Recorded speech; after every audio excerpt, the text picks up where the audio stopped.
Hello! Kain tayo guys. Almusal tanghalian. Pritong itlog. Saka konting rice. Siyempre, coffee.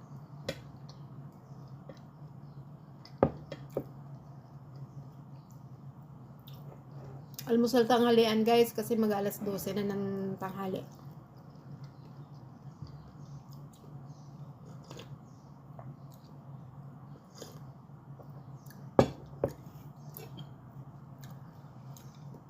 Kayo guys, matanong lang sa mga kapwa ko nandito sa Kuwait or sa ibang o sa basta dito sa Middle East.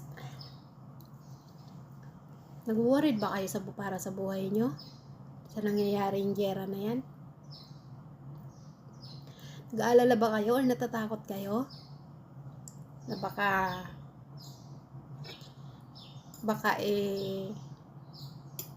tamaan tayo?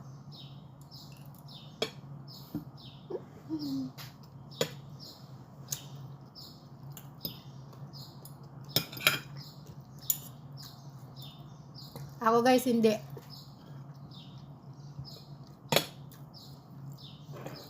Kasi kung talagang oras na kahit saan tayo. May giyera man o wala. Diba?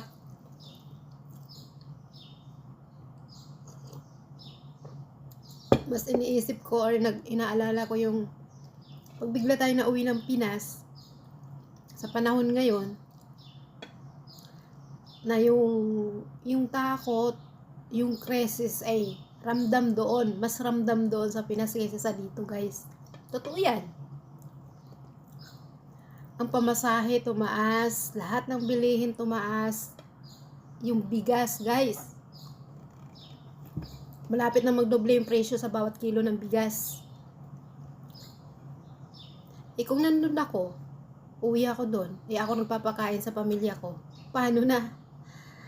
Lahat kami nga. Mas okay na yun na andito lang ako, doon sila.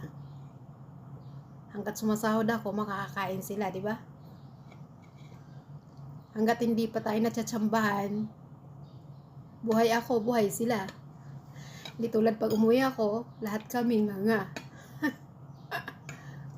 Kaya, kahit sa atin madet, yan. Sabi nung iba, umuwi ka